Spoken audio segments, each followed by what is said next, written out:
গাছপালা তো অনেক কমে গেছে।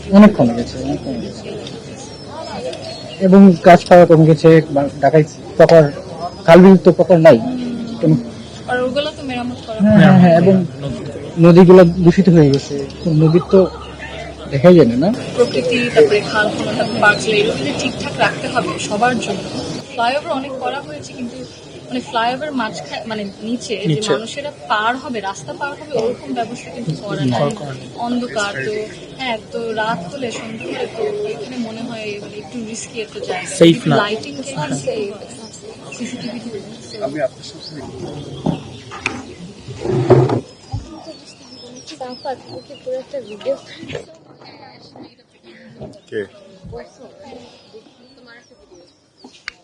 We have surprisingly more input than outfits and watches, guys.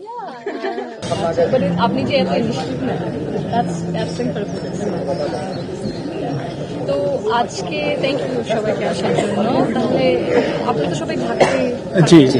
তো ঢাকার ব্যাপারে আই থিঙ্ক আমরা আলোচনা করছি যে in your view what's the Dhaka that you want to see to make it livable for everyone? আপনাদের inclusive, tolerant বেশি। আচ্ছা, ওটা তাহলে মানে you want to expand on it? এটা অনেক আগের problem, but art is not seen as something. আমি যেহেতু আর্টিস্ট, আমি আর্টেরই কন্ট্রিবিউট করতে ইটস নট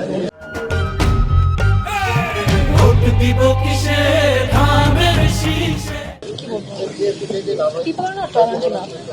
বুঝার মতো এমন আছে না যে ঠিক আছে they're artists, they're practicing art, let's just let them be, অথবা দেখার চেষ্টা করি। বাট আমরা ওটা না করে we make fun of it. Positive people. বাংলাদেশে এত আর্ট, এত হেরিটেজ, আর ওইটাকে একটা মানে খুব বাজে রকমের একটা ইদার রিলিজিয়াস একটা স্লার বা কিছু একটা বলে ওটাকে দমায় দেওয়ার চেষ্টা করাটা, ওইটা আমরা নিজেদের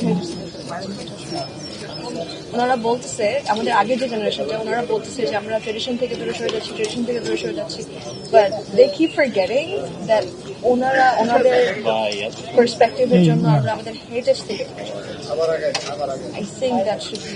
মানে আপনি বলছেন যে যেটা হোক opinion, মত, আদর্শ মানুষদের, even if you're not the biggest fan of this, যে অন্যদেরকে ওভাবে অ্যাটাক, ক্ষতি করতে না, বুলিং করতে না।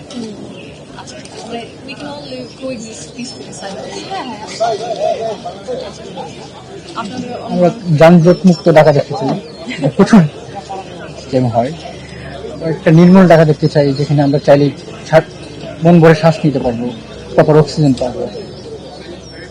এটা কিন্তু মানে বিষয় যে এখন ঠান্ডাতে হয়তো বা এসি ইউনিট গুলো চলছে না, কিন্তু অনেক এসি ইউনিট পুরনো এবং ওগুলো থেকে অনেক কেমিক্যালস, অনেক ফিউমস আসে, আর যখন গরমকালে সব একসাথে চালানো হয় তখন এর পলিউশনটা আরো খারাপ হয়।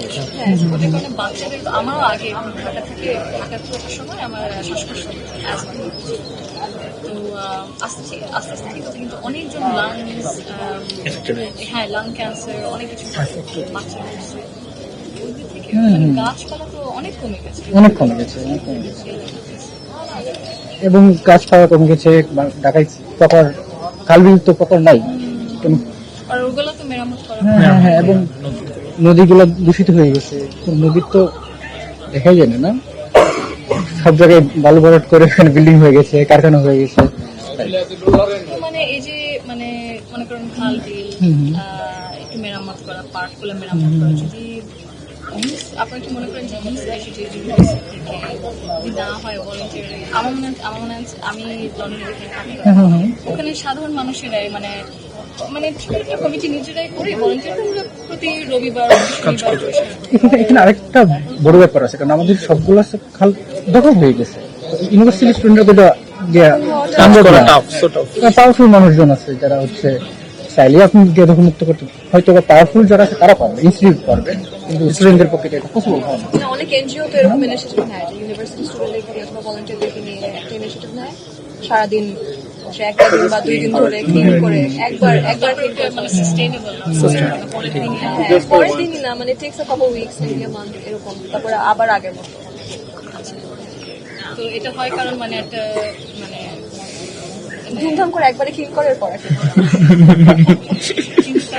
ফিল করার এই ইনিশিয়েটিভটা একটু হয়তো বা সিটি কর্পোরেশনের মাধ্যমে একটু ইনকর্পোরেটেড হতে হবে, যে এটাও জরুরি এগুলো করা। আপনারা যে অন্য আরো কিছু করছেন ফাইন, কিন্তু আমাদের যে প্রকৃতি, তারপরে খাল খনন, তারপরে পার্ক এগুলো যদি ঠিকঠাক রাখতে হবে সবার জন্য, পলিউশনের জন্য, এটা হয়তো বা একটু ইমপ্লিমেন্ট করতে হবে। We have lots and lots of civil engineers. We have lots and lots of environmental scientists. ওনাদের হেল্প নিয়ে ওনারই তো বেস্ট জানবে। হ্যাঁ, আমরা নিজেরা দখল না করে নিজেরা আসো, আমরা ক্লিন করি একদিন, 5 দিন ক্লিন করবো। ওনারাই বুঝবে কিভাবে মানে আরবান প্ল্যানিং এর মধ্যে এই জিনিসটা একটু ফিট ইন করবে। যদি মানে আমরা শুধু ভাবি যে আচ্ছা ঠিক আছে 1 মাসের জন্য এখনই করলে কি আমাদের লাভ শুনবে, আমরা যে পরের 20 বছর 25 বছর 30 বছরের ব্যাপারে ভাবছি না। ইন টার্মস অফ আমি ওনাদেরকে বলছিলাম যে ফ্লাইওভার অনেক করা হয়েছে, কিন্তু মানে ফ্লাইওভার মাঝখানে মানে নিচে যে মানুষেরা পার হবে, রাস্তা পার হবে, ওরকম ব্যবস্থা কিন্তু করা নাই। অন্ধকার তো, হ্যাঁ, তো রাত হলে সন্ধ্যা হলে তো এখানে মনে হয় মানে একটু রিস্কি একটা জায়গা, লাইটিং সিসিটিভি এর জন্য এটা প্রাইমারি কনসার্ন না, so we might not be able to give you the best answer for that, but I'm sure you might have opportunities to talk to other people who have different perspectives. আমাদের ড্রাইভাররা আরেকটু educated হওয়া উচিত, তখন safety এমনি এসে পড়বে। Oh, educated in what sense? I think they don't know anything about the roads. Just দিয়ে দেওয়া হচ্ছে লাইসেন্স without any কি বলে। I might wonder মানে একটা সিস্টেম, একটা কালচার যদি তৈরি হয়ে এসেছে, ওনাদের মাঝে মাঝে মানে ওনাদের কি করার যদি ওইভাবে জিনিসটা হয়ে এসেছে, তাই না? ওনারা হয়তো বা পাল্টাতে মানে আমরা নিজেরাই তো পাল্টাতে চাই না, why can't we expect that from privileged backgrounds, and maybe it's the responsibility of those who have access and platforms True. to ensure equity and access. Definitely. To and I really like that. Yes. Topic, right, about safety is more so relevant now because we're in a period of change, right? Everyone expects things to change, whereby they will accept change right now more than ever, right? So, এখন যদি ধরেন এই যে practice গুলো for drivers, for people that are owners of bus companies that hire these bus drivers that do rash driving on the highways, এটা right? অনেকবার শুনেছি এবার এদেরকে যদি newly একটা collaborate করে trainings and all of that, like create the culture again. বাংলাদেশের driving exam হয়, ইউকেতে ইটস কোয়াইট টাফ। Yeah. ইউকেতে আপনাদের কি করতে হয় যে প্যারালাল পার্কে গাড়ির মাঝখানে? এখানে অনেক কিছু হয়, মানে না পারলেও হয়ে যায়। দুইটা বাসের মাঝখানে মানুষ স্টাক হয়ে যায়। আমাদের 3টা মেজর ফেল, মানে একটা মেজর ফেল হলে ড্রাইভিং টেস্টে সেটা কিছুই না। আমাদের থিওরিও করতে হয় actually. That is what I was talking about. Yeah, good implementation. So হ্যাঁ, আপনার রোড অ্যাক্সিডেন্টস, রোড সেফটি, তারপরে ফুটপাথ গুলা যদি পেডেস্ট্রিয়ানের জন্য, আমি খেয়াল করে দেখেছি মানে অনেক ইউরোপিয়ান দেশগুলো they consider ঠিক আছে মানে road users K, not just cars, they're people as well. So you have to make it accessible and livable for people as well, not just for cars. আমি নোটিস করেছি flyover অনেকগুলো Chris crossing, কিন্তু ওরকম পার হওয়ার মতো অনেক জায়গায় নাই।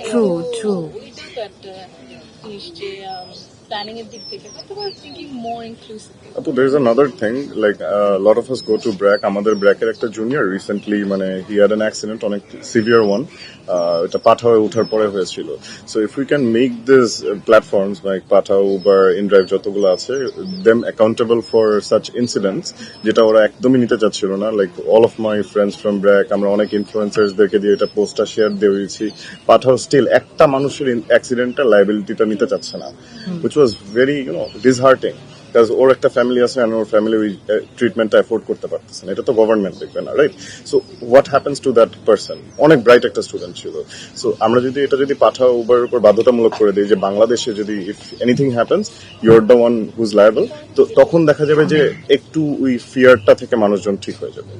তাহলে ওই জিনিসটা আপনি যেটা বলছিলেন প্রিভিলেজ থেকে, তাহলে ওরকম companies, conglomerates, they have a certain platform and মানে doing more, হয়তো we have to look towards everyone and take responsibility. Definitely. Then I think if you look towards আচ্ছা ঠিক আছে আমার পাশে কে বলছে, আমার এইদিকে কি বলছে, কি মত, তাহলে হয়তো কাজ করা সহজ হতে পারে। So I think I feel a like youth platform is very needed in Dhaka. Yeah. I'm surprised there isn't a sort of official kind of platform.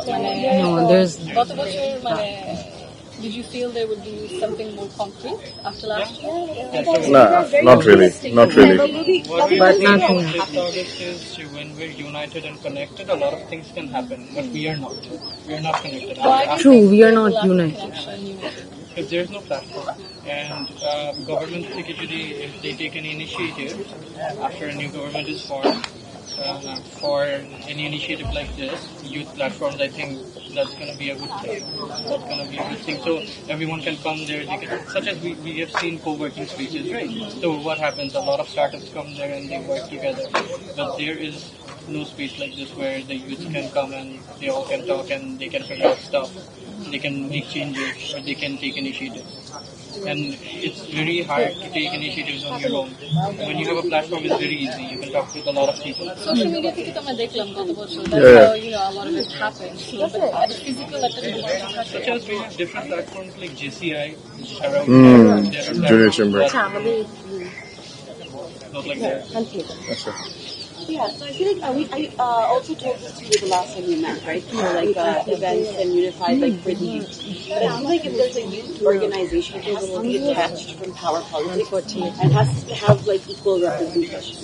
I feel like after August 5th, representation sort of got like removed on certain levels. Whether it was the positions of a lot of women activists who were active in 2024, right, and during July, whether it was minority groups and all of that. And that has happened actively. And a lot of groups that had a lot of social capacity to be activists made it like more political than it needed to be, right? So I feel like if there is a youth organization that is centralized, it has to be removed from bureaucracy power and has to be a little bit more inclusive. Yeah. And I had a few other inputs as well. I'm so sorry, I will just see those other tables তাহলে হয়তো we'll also get the opportunity. Acha, sure. So I will insist No, of course, আমি তো আপনাদের সাথে জিলাপি ফুচকা খেয়ে খাবো. So help yourselves. I'll join you shortly. Surely, See you in a okay. bit. Take care.